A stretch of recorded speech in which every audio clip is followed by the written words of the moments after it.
আমি আগে আসিনি, সেটা সম্ভব হয়েছে অবশ্যই প্রভুর জন্য। আর এতে আমাকে সাহায্য করেছে কাকিমা, তো আমি ভীষণ আনন্দিত। তো প্রভুর বাক্য বলার সাধ্য আমার নেই, আমার জ্ঞান খুব সীমিত, তবুও চেষ্টা করবো যে আপনাদের সামনে তুলে ধরতে। তো আজকের আমি যে বাক্য বলবো তার বিষয় প্রভুতে স্থির থাকার বিষয়ে বলবো, যে প্রভুতে আমাদের স্থির থাকতে হবে। আমাদের জীবনে যা কিছু পরিস্থিতি আসুক আমরা স্থির থাকবো। আর বিশেষ করে এই সময় আমরা দেখতে পাচ্ছি কি হচ্ছে, এই সময় কি দাওয়া বাজছে, যুদ্ধে দাওয়া বাজছে, আরও দেশে কি অবস্থা চলছে। আর আমাদের জীবনে প্রচুর সমস্যা, না আমরা কেউ বলতে পারি না যে আমরা সমস্যা ব্যতিরেকে কেউ আছি, কেউ সমস্যাবিহীন এখানে নেই, এই জগতেই কেউ নেই। তো আমরা সবাই সমস্যার মধ্যে আছি, কিন্তু আমাদের জীবনে এমন এমন কিছু সমস্যা আসে। এমনিতে আমাদের জীবনে ছোটোখাটো সমস্যা লেগেই থাকে, কিন্তু এমন কিছু সমস্যা আমাদের জীবনে আসে, সেই সমস্যাগুলো আমাদের জীবনে একটা পাহাড়ের মতো হয়ে যায়, বাধার মতো হয়ে যায়, যে কী করে সেটা আমরা ডিঙাবো আমরা বুঝতে পারি না।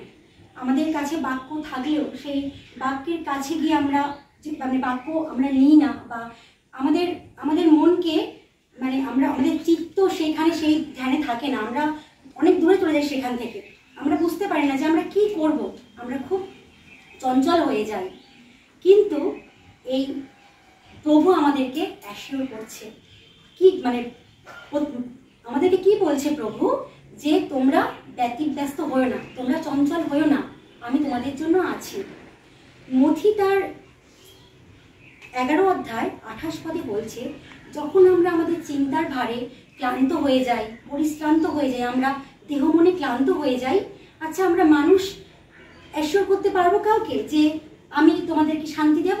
বলতে পারি না। আমরা কিছুক্ষণের জন্য তাদেরকে বলতে পারি, সান্ত্বনা দিতে পারি, তাদেরকে বলতে পারি যে তোমরা এভাবে চলো বা শান্ত হও, এটা বলতে পারি, এই সান্ত্বনা দিতে পারি, কিন্তু আমরা তাদেরকে বলতে পারি না যে আমি তোমাদের সেই শান্তি দেব যে শান্তি পেলে তোমাদের আর কিছুই দরকার নেই। কিন্তু প্রভু বলছেন, কি বলছেন, যে হে ভারাক্রান্ত পরিশ্রান্ত লোক সকল, তোমরা আমার নিকটে আসো, আমি তোমাদেরকে শান্তি দেব। এই কথা কিন্তু আর কেউ বলতে পারে না, জগতের কোনো মানুষ বলতে পারে না, একমাত্র প্রভুই বলতে পারে। আমরা যখন হৃদয়ে মনে আমাদের শরীরে ক্লান্ত ভারাক্রান্ত হয়ে যাই, একমাত্র প্রভুই সেই অ্যাসিওরেন্স দিতে পারে যে তোমরা আমার কাছে এসো। কেন তার কাছে আমরা যাব? কেন যাব আমরা তার কাছে? তার কারণ কি বলেছে এখানে প্রভু, যে আমাদের জগতের যে চিন্তা, যে কষ্ট, যে যন্ত্রণা, ঈশ্বরের কাছে গেলে ঈশ্বরের যে তিনি কি বলছেন তার 11 অধ্যায় 30 পদে, মথিতার 11 অধ্যায় 30 পদে কি বলছে, যে আমার জোয়ালি সহজ আর আমার ভার লঘু।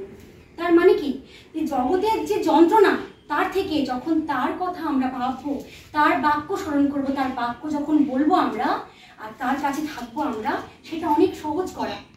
তার জন্য অনেক কিছু লাগে না, আমাদের শুধু সময় তাকে দিতে হবে, শুধু তার কাছে বসতে হবে, তার কথা ভাবতে হবে, তার বাক্য ঘোষণা করতে হবে। কিন্তু জগতের কষ্টের ভার কিন্তু তার থেকে অনেক বেশি, অনেক ভার, সেগুলো বড় ক্ষমতা আমাদের নেই, আমরা দিশেহারা হয়ে যাই। তাই প্রভু এত বড় অ্যাসিওরেন্স আমাদেরকে দিচ্ছে যে তোমরা আমার কাছে এসো। আমরা সবাই ইয়োবের কথা জানি।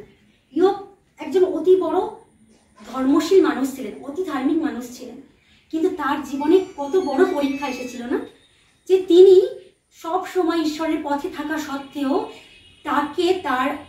তার জীবনটা কতটা কষ্টে ভরে গিয়েছিল। তার শুধু মানসিকভাবে, শারীরিকভাবে সে ভেঙে চুরে গিয়েছিল। তাকে অনেকে, তার স্ত্রীও বলছিল, বা তাকে অনেকে বলছিল যে তোমার সদাপ্রভুকে তুমি এখনো ধরে আছো, হ্যাঁ তোমার এত কষ্ট।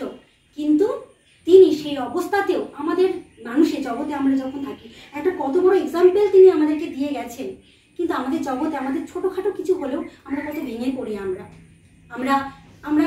ঈশ্বরকে অনেক সময় দোষ দিই, যে প্রভু কেন আমার সঙ্গে, আমার সঙ্গে কেন এটা হচ্ছে। কিন্তু সেই মুহূর্তে তার শরীরে কত যন্ত্রণা, সেই মুহূর্তে তিনি বলেছেন যে আমি উলঙ্গ অবস্থায়, মাতৃ থেকে আমি পৃথিবীতে এসেছি, আমি উলঙ্গ অবস্থাতেই ফিরে যাব। আর কি বলছেন, সদাপ্রভুই দিয়াছিলেন, সদাপ্রভুই লইবেন, সদাপ্রভুর নাম ধন্য হোক। এত বড় কথা, তার থেকে আমাদেরকে শিক্ষা নিতে হবে।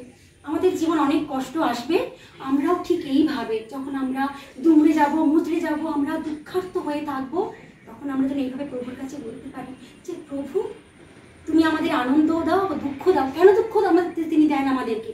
কারণ সবসময় যদি আনন্দ থাকি আমরা কিন্তু ভুলে যাব তাকে, আমরা জগতের আনন্দে মেতে যাব।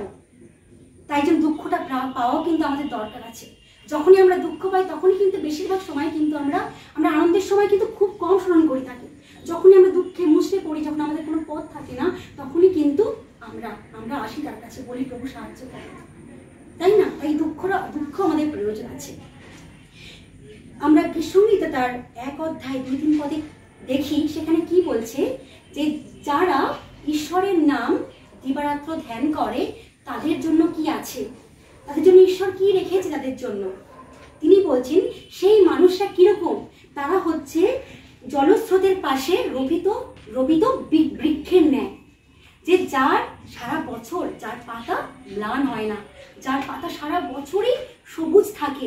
কেন? সে উর্বর মৃত্তিকায় তার বীজটা, সেখান থেকে গাছ এসে জন্মেছে না, তাই সারা বছর তার পাতা থাকে। কিন্তু ফল সে কখন পাবে? যথা সময়ে সেই গাছটা ফলবান হবে। ঠিক সেই রূপ আমাদের জীবনটাও ঠিক সেই রূপ, যে আমরা যদি যে কোনো পরিস্থিতিতে, যে কোনো অবস্থাতে যদি আমরা তাকে স্মরণ করি, তাকে ধরে রাখি, আমরা ঠিক সেই সুমিষ্ট ফলের আস্বাদন আমরা করতে পারবো। এই অ্যাসিওরেন্স আমাদেরকে প্রভু দিচ্ছেন, এত বড় কথা আমাদেরকে বলছেন, অবশ্যই আমরা পাবো। কারণ তিনি এই বাক্যে, তার কথা মিথ্যে হতে পারে না।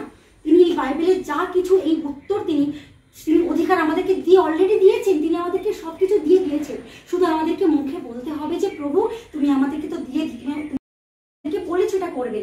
যদি আমরা বলি অবশ্যই সেই জলস্রোতের ধারে সেই বৃক্ষের মতো আমাদের জীবনটা যদি আমরা করি, সেই শিকড়টা যেরকম সেই তার রস শুষে নিয়ে যেন জীবন, সেই সুন্দর বৃক্ষ, ফুলে ফলে যে বৃক্ষ তৈরি হচ্ছে, আমাদের জীবনটা ঠিক সেই রকম হবে। আমাদের জীবনে সেই রকম রোদ, ঝড়, বৃষ্টি সব কিছু আসবে, কিন্তু আমাদের পত্র সেগুলো আমাদের পত্রকে ম্লান করতে পারবে না, আমাদেরকে ভেঙে ফেলতে পারবে না। আমরা ঠিক সময় সেই ফলটা পাবো। এটা আমার কথা না, এটা বাক্য বলছে যে সেই অ্যাসিওরেন্স ঈশ্বর দিচ্ছেন, তাই না? তিনি বলছেন যে যারা সেই সব সময় তার পথে থাকবে, তার কথা স্মরণ করবে, তাতে আমোদ করবে, তার প্রশংসা গৌরব করবে, যথা সময় অবশ্যই সেই উত্তর সে পাবে। আর আমরা কি করলে, আমরা কিভাবে চললে এগুলো পেতে পারি? আমরা তো সবাই জানি যে আমরা কি করলে, ঈশ্বরের ইচ্ছা কি, আমাদের যে পাঠে আমরা দেখেছি ঈশ্বরের ইচ্ছা কি, সেগুলো করলে, আমরা ঈশ্বরের পথে থাকলে, যে আমাদের ঈশ্বর কি বলেছেন যে প্রতিবেশীকে আপনার মতো প্রেম করো। হয়তো আমরা ঠিক সেইভাবে পারি না, আমরা রক্ত মাংসের মানুষ আমরা, কিন্তু আমাদেরকে চেষ্টা করতে হবে আমাদের প্রভুর কথা অনুযায়ী চলতে। যখন বারবার আমরা বাক্য দেখবো, তখন অটোমেটিক্যালি আমাদের মধ্যে চলে আসবে, না ঈশ্বর তো আমাদেরকে এটা করতে বলেছেন। আমরা চেষ্টা করতে করতে অবশ্যই সেটা আমরা করতে পারবো। আর যখন ওটা করতে পারবো, আমরা নিজেরাও একটা শান্তি পাবো একটা, যে না আমরা এরকম করে চলতে পারছি। আর কি করতে হবে আমাদেরকে? আমরা যখন প্রভুতে স্থির থাকার চেষ্টা করব, তখন আমাদের জীবনে অনেক কিছু আসবে, অনেক মানুষ আসবে, অনেক অবিশ্বাসী এসে বলবে যে না এটা এরকম এই ঈশ্বরের পথে আছিস, এরকম এটা কোনো সলিউশন না, এটা কোনো পথই না, এইভাবে জগতের এই আনন্দে আর এখানে আনন্দ করবি, আর এখানে আনন্দ আছে। কিন্তু না, আমরা ঈশ্বরের বাক্য জানি, আমরা সেই পথে যাব না, তাদেরকে আমরা সচেতন করার চেষ্টা করব। তা ঈশ্বর তার বাক্যে কি বলেছে আমরা একটু দেখার চেষ্টা করি, যে কিভাবে আমাদের তাদের সঙ্গ ত্যাগ করতে হবে, কিভাবে চলতে হবে আমাদেরকে। 2 থেসলোনিকীয় তার 3 অধ্যায় 13 পদে কি বলছে আমরা দেখি। আর হে ভাতৃগণ, তোমরা সৎকর্ম করিতে নিরুৎসাহ হইও না। আর যদি কেহ এই পত্র দ্বারা কথিত আমাদের বাক্য না মানে, তবে তাহাকে চিহ্নিত করিয়া রাখো, তাহার সংসর্গে থাকিও না, যেন সে লজ্জিত হয়। অথচ তাহাকে শত্রু জ্ঞান করিও না, কিন্তু ভ্রাতা বলিয়া চেতনা দেও। আমরা যেসব অবিশ্বাসীরা, যারা ঈশ্বরের বাক্য জেনেও তারা না জানার ভান করে বা তারা বিশ্বাস করে না, তাদেরকে আমরা শত্রু জ্ঞান করবো না, কিন্তু আমরা তাদের সংসর্গ ত্যাগ করব। কারণ কি, যদি আমরা প্রভুতে স্থির থাকার চেষ্টা করি, আবার তাদের সঙ্গে মেশার চেষ্টা করি, আমাদের চিত্ত বিক্ষেপ হবে, আমাদের পদস্খলন হবে, আমরা কিন্তু পুরোপুরি প্রভুতে স্থির থাকতে পারবো না।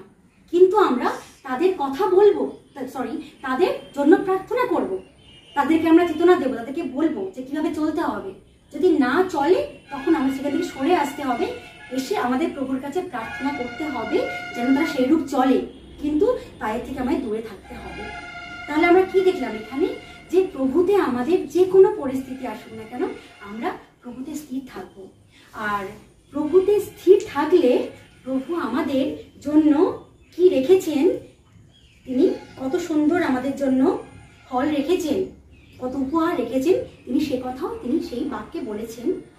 আমরা দেখি জিরোমীয় তার 29 অধ্যায় 11 পদে দেখি, তিনি বলছেন, কেননা সদাপ্রভু বলেন, আমি তোমাদের পক্ষে যে সকল সংকল্প করিতেছি তাহা আমি জানি, যে সকল মঙ্গলের সংকল্প, অমঙ্গলের নয়, তোমাদিগকে শেষ ফল ও আশা সিদ্ধি দিবার সংকল্প। তাহলে দেখুন বাক্যে কি বলছে, যদি আমরা প্রভুতে স্থির থাকি।